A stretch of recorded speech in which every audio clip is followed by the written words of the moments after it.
So, welcome to the main cut. I am your host, Jade, and I'm really looking forward to today's chat. Today, I'm here with our guest, Ryan Burrell, who is a celebrity hairstylist, a salon owner who's also worked in television and film. Ryan's worked on the set of some amazing TV series and films, such as All American Homecoming, The Big Fib, View and Candyman. Not to mention, he's also worked with the likes of Zendaya, Whoopi Goldberg, Coco Gauff, Danai Gurira. A lot for us to learn from him today. And we will be diving into his journey as a textured hairstylist, see what words of wisdom he has to share with us. So yeah, Ryan, welcome to the show. Oh, thank you. Thank you so much. Thank you for having me. No, we're really lucky to have you because I know that, the life of a hairstylist is not a dull one and it's always busy. So I appreciate having some of your time. But it would be great to start with a bit about you and your history. You were raised by a series of hairstylists, Yes. your mom, your grandma, your great uncle, who you said was a barber. So, how did that all influence you growing up and getting into hair?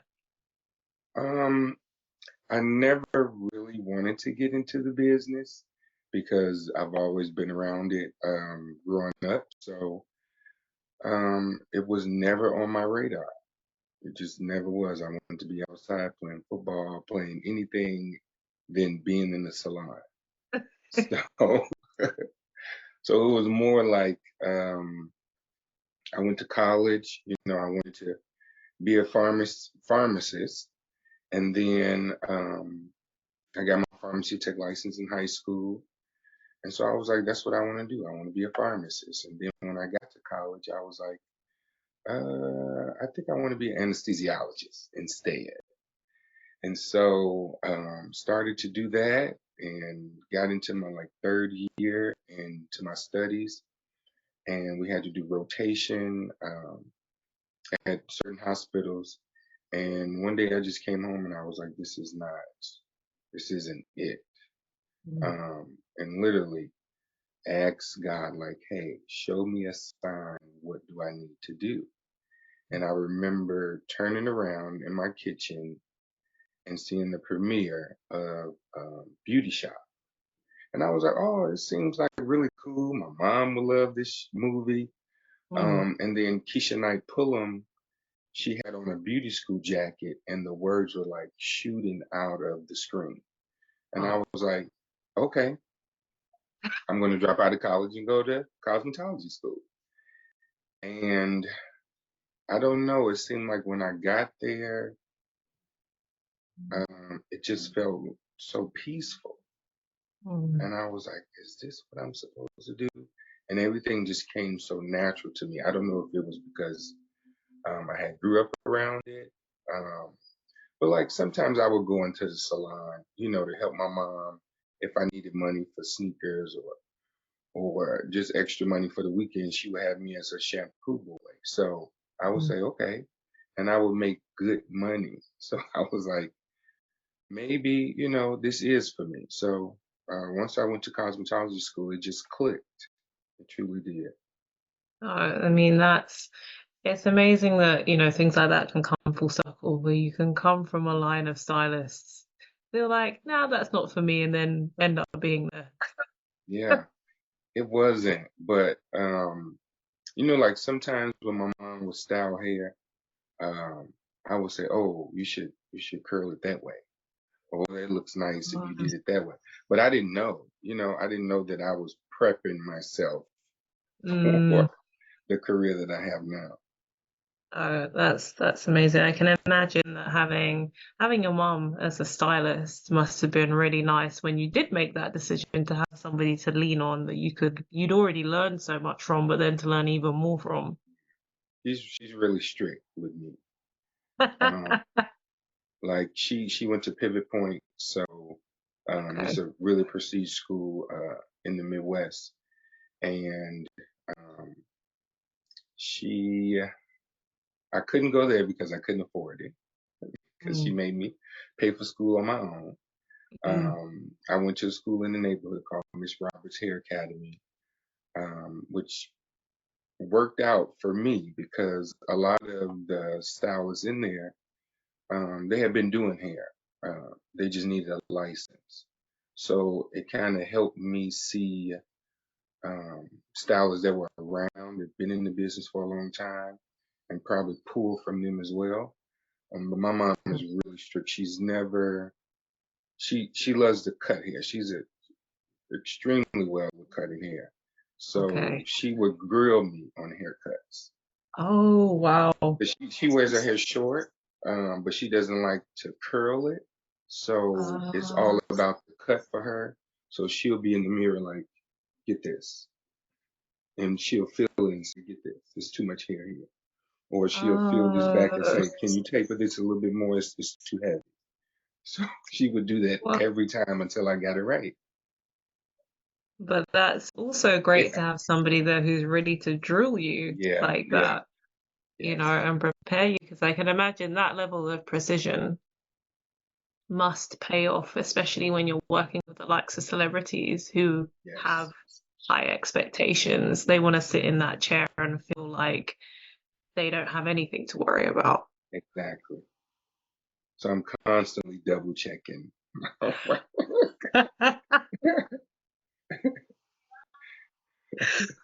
But here's a question. Has your mom said good job when You she's seen your know, work?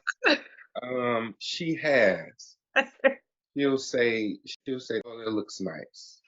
Or Okay. when I cut her hair, she'll say, "Yeah, this is cute. I like Okay. this." You know?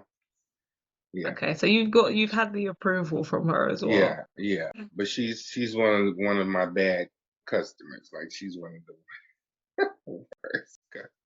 Most stylists are bad at being clients. Because you always like, oh, I can do this. It's hard for them to sit in someone's chair sometimes, Yeah, no, I can imagine. It must be hard especially to the have your mom in seasoned the ones. chair. Yeah, especially the Yeah. seasoned ones. Um, and I mean, you mentioned that getting licensed was a big part of your journey because Yeah, you'd gotten to that stage, you'd done biochem, you'd done, you'd gone down the pharmacy route, realized that wasn't for you. Made that pivot, to go from college to cosmetology school. So, what was your experience like when you got there? And you briefly mentioned that you chose a different school to the one that your mom had gone to. So, how did you decide what school to attend? okay, so when I got home from college, mom set me down and we put about 5 schools in a hat. And she was like, whichever one you pick, that's where you're going. And thankfully, I chose a school that I could afford because, like Pivot Point and like Paul Mitchell, a lot of people don't understand that going to cosmetology school is like college. So it's Mm, not just a couple of $100, it's thousands of dollars. What can range from 20 to 30 to $40,000 to go to cosmetology school. So it's like you're not just going to quote unquote, they call it a trade school. It's expensive. So I was mm, blessed to pick a school that was in my price range.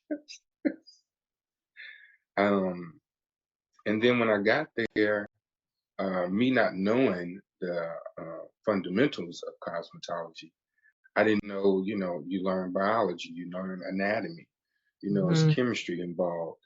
And that was my lane in college. So I was like, oh, I know this. We have to mm, learn all of this in this school. And they were like, yeah, like it's more than just doing hair. And I was like, mm. oh yeah, I'm all in now. Like what's next? Especially when I got to the color and learning the color theory and mixing colors and Okay. it was almost like me being in a lab. And I was like, oh, this Ah. is cool. This is cool. This is cool. So I was like, yeah, I'm gonna stick this out. No, I love that. And I was actually going to ask, like, what role did your science degree play in helping you to understand hair, because like you said, a lot of what you learn in cosmetology school is like the science of hair and Yeah, how it, how it works when you're applying chemicals, like what you yeah, should and shouldn't do and why. yes. It's a lot of like especially when it gets comes down to chemicals, chemical treatments or anything like that, you have to weigh a lot of the product.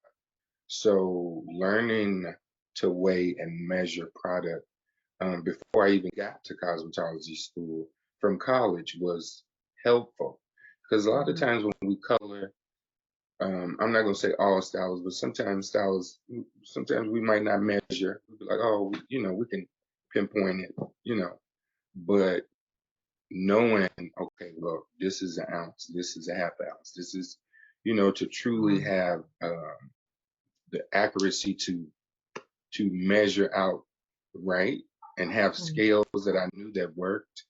mhm, I could bring that to the salon and mhm, educate the other stylists that were there. Like, hey, weigh this. Hey, don't use that much, And it helped because a lot of times we sometimes overuse product that mhm. we're losing money on, to be honest. So it helps a lot. A lot of my background helps when I got to cosmetology school, which it didn't help me learn how to do hair because I had no clue how to hold a pressing comb or what plugging up a stove was like. Ah, It was it was like it was like I don't know anything when I got there. So even to hold a comb or just to have the speed of styling, mhm. it was like boot camp, to be honest. Yeah. I can imagine. And I guess it must have been a good experience having that mix of people who are very new to hairstyling like yourself, but then also the people who have been doing it but just weren't Yes. licensed so that you could learn from that side of the room. Yes. Yes. And also getting into like chemical services, it was certain things that like if a client was on certain medication, um, you could our instructor would come over and tell us like what does that smell like? It would give you a different color if a client was on a certain medication. When you Okay. go in and ask, hey, what kind of medication are you on? Because this chemical or this relaxer treatment or this color treatment will do Mm. this. So we'll have a lot of like test strands that we did a lot on before we would actually do it on a client. Right. Uh, or we'll test like a strand of hair just to see if they had a reaction. And Um, having a background of biochem, you can pinpoint, hey, she's having an allergic reaction to this at this time. uh, It was more intense than I thought. I was,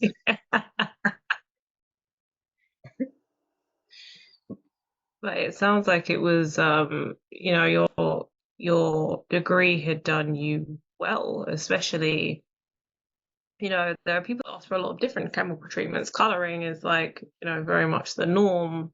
Relaxers have kind of gone up and down in popularity, right. but the people are still using them, and there's always quite a high demand for chemical treatments. So, what is your advice to stylists who offer those different services? What do you recommend they do if that's something they want to get into?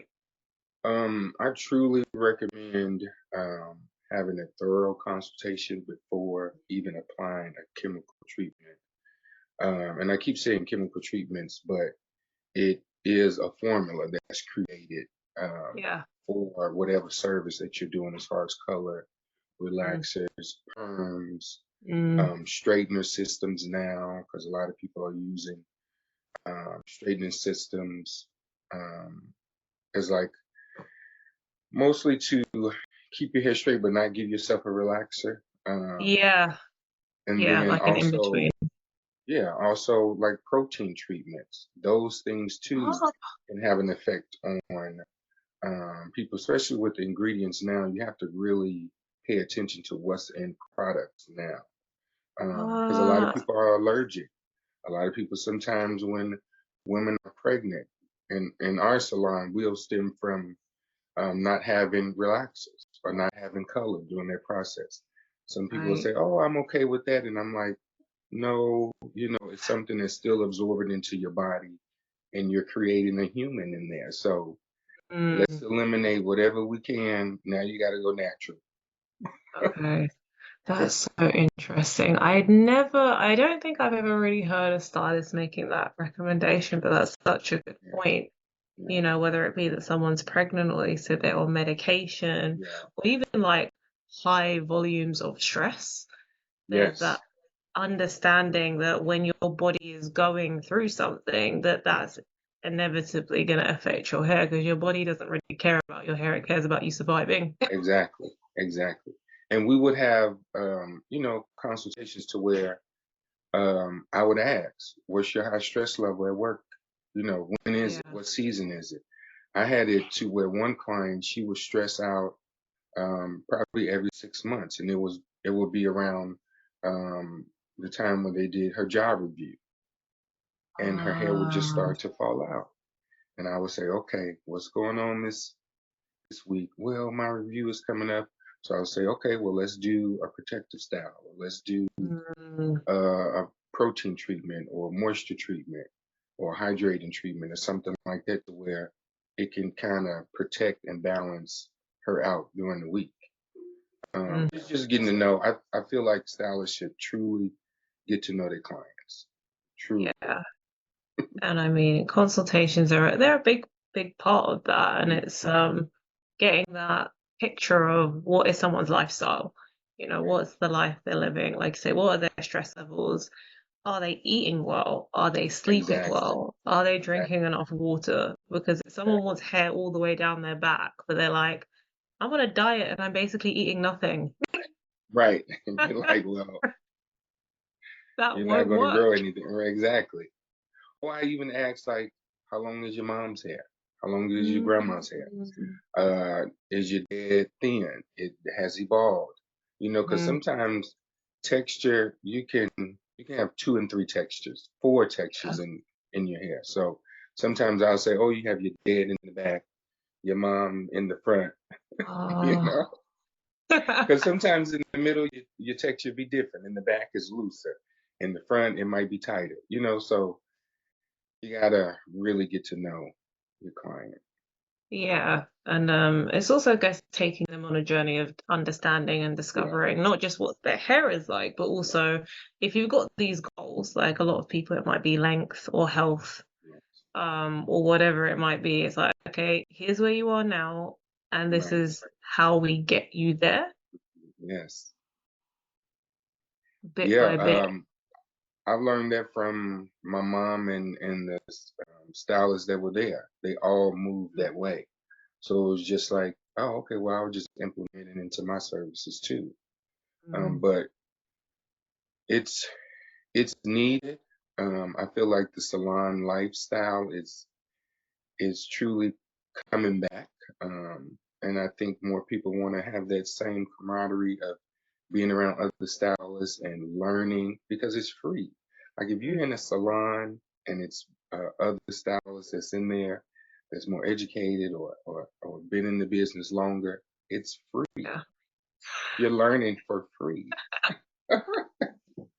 You don't need a course. You've got Right. like 10 It's other the people course with. right there. Yeah. Right, I agree. Like being around other stylists is super, super helpful for people. And I mean, I think I hear a lot of people say nowadays, anyway, there's lots of stylists who know how to style, Mhm. but not necessarily those who truly understand how to help their clients care for their hair. Do you agree with that? Do you think that that has happened in the past few years?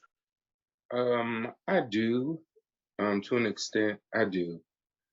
Um, I think it's great that a lot of stylists they're great at styling, awesome at styling. But me just coming from an environment to where it was more like, how do I care for your hair?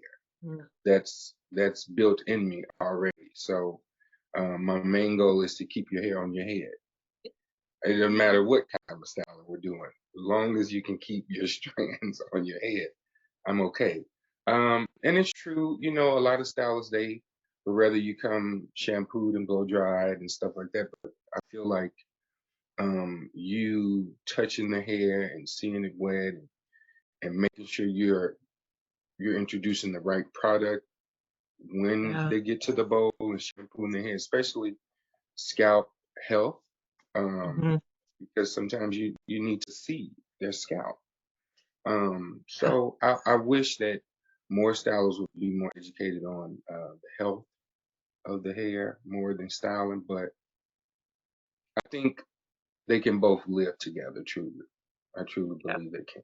Yeah, No, I agree. And it feels like a lot of clients and customers are expecting that kind of that double side of their experience. They want somebody who can like make them look and feel incredible, but also they want somebody that can educate them, right. because your stylist isn't going to live in your house and you have Exactly. to do your hair Yes, for and so it's just a team effort too. You know, mm, I think the best hair um, is when you and your client become a team.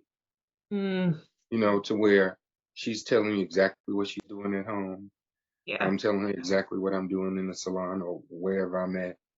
And then you can see the progress when it's like a yes, good relationship, a good rapport with each other. Because when she walks outside or he walks outside, people are like, oh, your hair looks really good.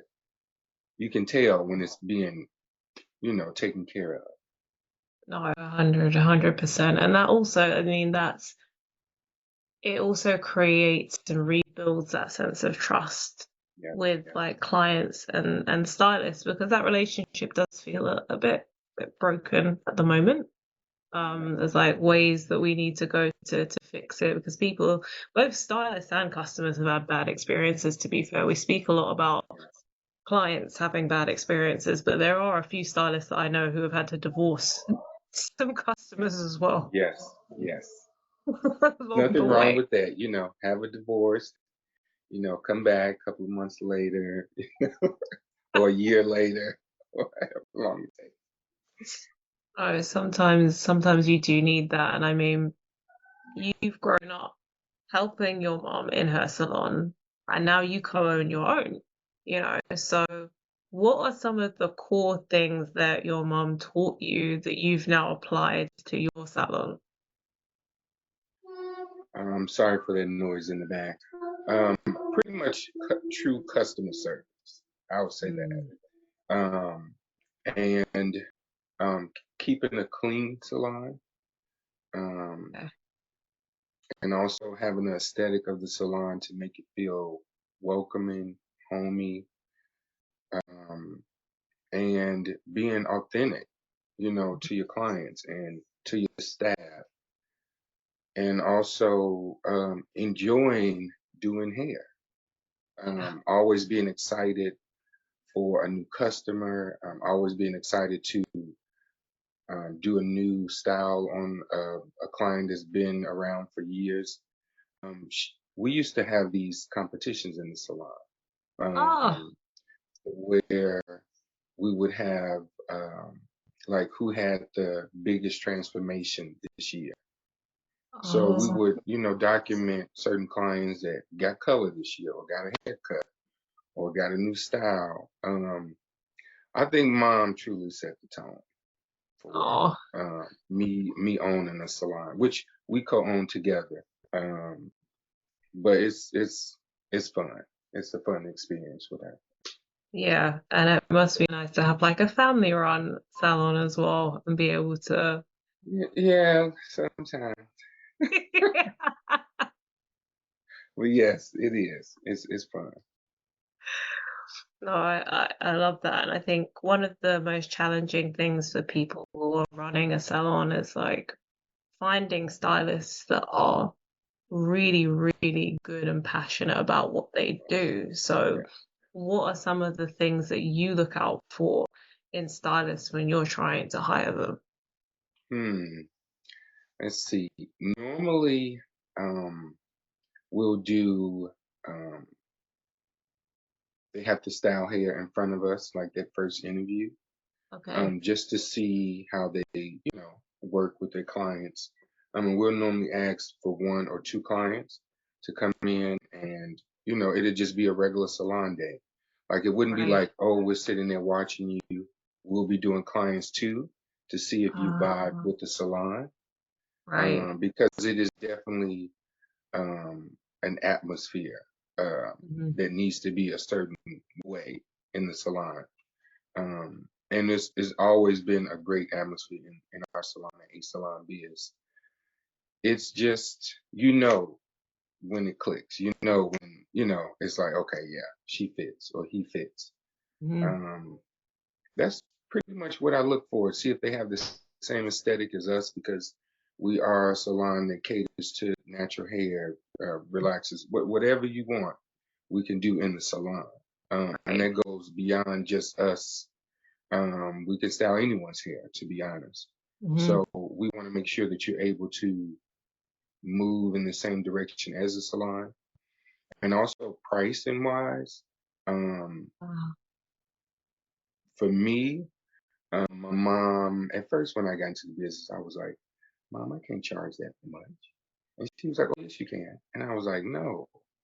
And she was like, If the salon charges that, then that means you have to do work that looks like that to charge that much.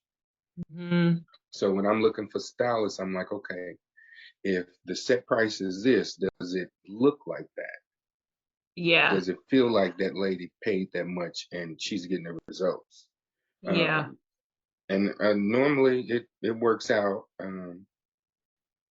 Some is trial and error, but I've had fun doing it either way, to be honest. I mean, that sounds like a good way of, I guess, testing in both ways. Like, are they the right personality fit, and do they have the skill that it takes to maintain the standard that you and your mom have built Yes. for the salon as well? And I mean, it feels like that environment has really helped prepare you for supporting and working with celebrity clients. So how has Yeah. like being a part of that salon culture influenced the way that you work with these celebrities? I think I still bring the salon to my celebrity clientele, only because I still want that atmosphere around, I still Mhm. want it to be calm, peaceful, to where you're having a spa day for yourself. Even if I'm there for, just doing a style and go, I still make it feel like I even set it up like we're in a salon, you know? Mhm. It will always be with me. I think the salon is my foundation, regardless of whatever I do. But yeah, that's what I normally do. And then also knowing the client, especially having the clientele that were business women. Sometimes they'll have meetings. Mm. Sometimes, they'll be on their laptop doing something to where I knew, hey, work quieter, you know what I mean, to get the job done. So I think it helped me to be around celebrities because sometimes there's so many people in the room that you really need to zone out and just do your job. And I'm able to just snap into that mode and just work and move it along. So I'm not in the way. Um, but yeah, I think it's salon would always be my foundation. Yeah. And it's getting into television and film is no, that's no easy feat for anybody. Especially because there's like the whole process of going through a union, and it's not a quick process either. It takes some time. So, what was your experience of breaking into that television and film scene? Um, it was it was a journey. It was truly a journey. Um, because you know, it is to me, it is the elite of hairstyling. To me, it's also leaving something for the world to discuss, criticize, Mm. talk about. So it.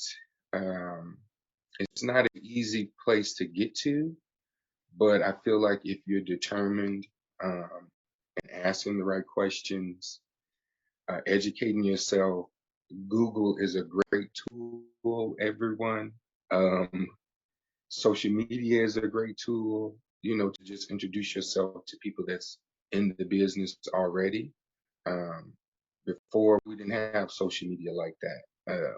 Not to say I'm old, but it's still it wasn't. We didn't have a Twitter, or Instagram, or Facebook. Well, Facebook had just started, um, but you have so many tools now to kind of guide you and educate yourself on how to get into certain unions. There's several unions throughout each state. Mhm. So you have to figure out where you want to be. I feel like I surrounded myself with um, stylists that were in the union. I would just introduce myself or be at events or take a class Mhm. or just say, hey, I want to do hair and TV and film. How do I get there? And I wasn't scared to ask. Mhm. I mean that makes a huge difference when you're surrounded by the right people. It can also introduce you to more of the right people, and eventually, that door opens for you. That must be an incredible thing to know that all of that work that you've put in has eventually paid off. So, what was your first? What was your first set? What was the first set you were on, and how did you get there? First set. Okay, I think my first set was working on Project Runway, the season finale, because Um, I'm also an editorial hairstylist, so I wanted to see myself and not see myself, but see my hair in mhm. magazines. And mom back in the day was in all like the magazines like Hype Hair and I forgot Ah, it was this big book, Passion. It was called Passion Hair, and okay. she was in that a lot. Um, and so I liked fashion magazines. So I was like, how do I get into that? Mhm. And like reading the credits in between the pages and finding like, oh, who did this? And yeah, I used to see names like Oscar James, and I would be like, oh, how do I do that? How do I get into that? Um, and so Facebook, going back to Facebook, I saw one of the stylists that were on Project Runway. He was a lead hairstylist. Okay. And I reached out on Facebook and was like, hey, I would love to, be a part of the runway team. If there's any chance that I can send my resume or send you some looks. And he reached back out and he said, yeah, Oh, if you want to join the team, you can do the finale. You have to fly to New York. wow. Um, we don't pay for anything like that. If you get here, you can work Fashion Week for us. And so I was like, Uh, okay. And I got there, and it was just the finale, so it's pretty much the last three um, contestants. They get to showcase their their art, and that was my first set that I had been on, which I met my best friend Derek Monroe. oh, That pretty much took me to where I needed to be honest. He truly did. He introduced me to a lot of people. and it's like, it's one thing after another. Like I say, gradually you get to a point that you're in the position that you're in now, where Yes. you've done the editorial, you've done TV, you've done film, and made a ton of connections and friends along the way. And you just mentioned they asked you to get yourself to New York Yes. Yes. for the Most show. times you have to. Yes. Most time Yeah. you have to. Yeah. And I know that you've traveled a lot to get into the space. So what advice do you have for up and coming stylists who are building their careers, and what are the areas that they should look at traveling to? Okay. I would say truly pinpoint where what you want to do in the business, as Mm. far as if you want to be a celebrity hairstylist, if you want to be editorial hairstylist, if you want to be um, if you want to be into TV and film, you have to figure out where that market is for you. And I mean, to be honest, you can be anywhere as a stylist now because you have platforms like social media. You have Instagram and Facebook and Twitter and all these other social media outlets that I don't know about. Um, you have you have the tools now to where people can come to you. I always Mhm. had this thing to where, oh, I have to move here and move there to get to where I need to be. But that was before we had free advertising. Um, Mhm. so when I started in my journey, I would travel. So Project Runway was shot in New York. Mhm. And me traveling to New York and doing other editorials or assisting stylists that were better or well established in the business, I would go and assist. And it didn't matter if wherever they were that I could afford. Thankfully, I had a clientele in the salon that I was blessed to be able to pay for Mm. my traveling. Um, but that also got me to meet new people. So I would travel to California if I needed to do a class, or I even went overseas to take a class. So it's sometimes you have to really travel Mm. to get out, out of your comfort zone. Or you might be in Nebraska, Omaha. Like you have to go to New York or Chicago or LA, or you know, you have to get out Yeah. and travel. No, I mean it's a fair point. I guess it's especially if people are interested in getting into the, like you said, the higher end of it, which is television, film, theatre, anything, that's to do with kind of the arts. It's how do you put yourself in a position where people know who you are? Exactly. And that requires you to be in the right places where those people are in the room. Yeah. And I think it's not something that people generally think of, oh, I have to travel to get to that point, but it is a really important thing to consider. Yeah, it is. It's Uh, needed. It's a must. You have to do it. Now, what would you say has been your one of your favorite experiences of the films, TV shows, of the fashion shows you've been to? What have you enjoyed the most?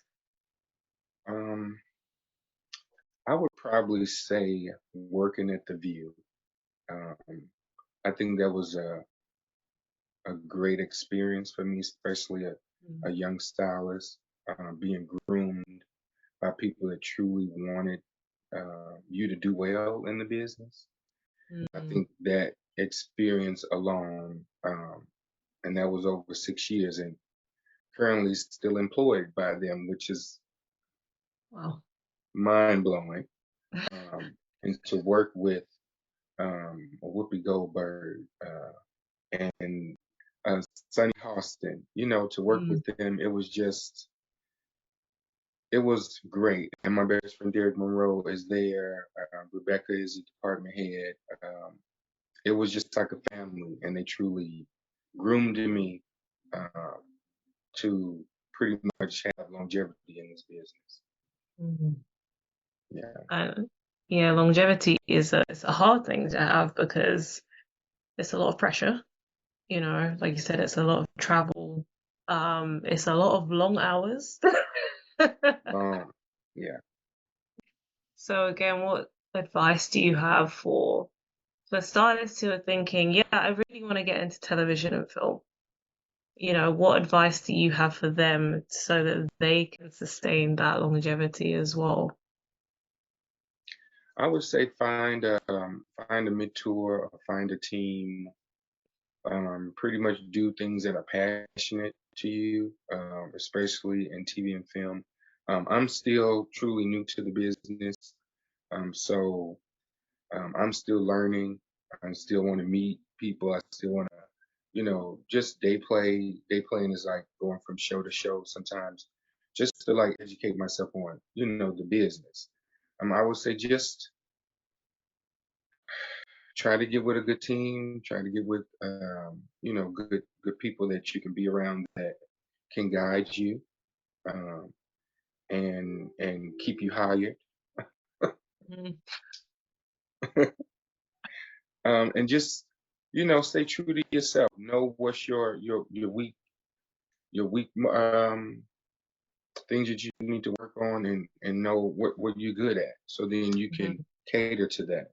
And also the things that you're weak in, grow, practice, practice on your timing, because in the TV and film business, it's all about time. Yeah, Yeah, it's, I guess doing hairstyles twice as quickly, if not more, than you would usually, right? Because they've got to be right. ready. Because in the salon you have hours. On a trailer and a production, you have 45 minutes to an hour. So Ooh. you definitely have to move quickly. And doing runway, they call Mm. it session here. Um, Yeah. it's timed, so you have to work on your time. And even at Yeah. the View, doing daytime TV, and it's live, you have to get that that that client done, so they can be ready to be live in 45 minutes or an hour. So you have to work on your time. And that's a lot of pressure. How have you coped with that pressure? Because it's like this person's on, I have an hour, and I'm Yeah. guessing makeup has already been done and they've come to you when they finished that. Sometimes we're doing it together. It's a combo. And you have to know, hey, she's putting on eyeliner. Don't pull her hair too hard. You know. So you have to just it's yeah, you just have to learn how to adjust, to be honest. And plus I think my background of being into editorial and session hair, and I think it just prepped me for working into TV and film because it was all about timing. And then Yeah. also in the salon as well, if you having 3 and 4 clients at a time, you got to learn how to manage your time, Yeah. because people don't want to be in the salon all day. No, no, they don't. I feel like that's kind of what that experience of being there all day on like a Friday or a Saturday, that's kind of what drove people closer to independent stylists. Yeah. And now people aren't always getting what they want from that experience and they're coming back to the salon. It feels like there's a transition happening with like clients and their expectations right now. Yeah, that's true. Um, but we got to the last question. Um, and I know that you must be incredibly busy and be a part of lots of different projects. It would be great to know, what is next for you. Wow, what is next for me? Um, so I just signed to an agency, so that's exciting for me. So I'm opening up a door up, just seeing what other opportunities are there for me. Season 3 that we just finished, All American Homecoming, airs Monday. I think it's 8 o'clock Central Time. Um, and that's airing now. I'm literally sitting at home waiting for each Monday to watch it, so I can be like, oh my God, what did I do? Just critiquing myself. But other than that, I'm just, trying to get out there more and to meet more people out here in LA, because this is where I live, and take classes. But yeah, Yeah, I opening mean, opening myself up to more opportunities. no, I love that. It sounds like the agent is long overdue with all of the work that you've already done. So that's super exciting to hear, Yeah. and I'm sure that will open up even more like doors and opportunities as well as the ones that you've already walked through. Yes.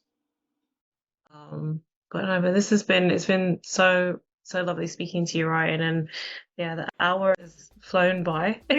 Yes. It's gone by super quick. But we just want to say a big thank you to you for sharing, all of your advice, all of your knowledge. It's been a pleasure having you on and being able to speak to you. Thank you for having me. It was a pleasure talking to Main Cuts. It was awesome. We're really glad that you enjoyed it, and for all of the people who were listening, and if you've made it all the way to the end, thank you. We will add links in the newsletter to Ryan so that you can find him on social media. We will also add links to anything that he referenced in the chat, so any of the hair schools that he mentioned, so that anybody that's interested, they can go and check them out. We'll add links to those as well, and anything else that came up. So if you can like and share with other people, whether they're stylists or customers that can benefit from hearing this conversation, then please do.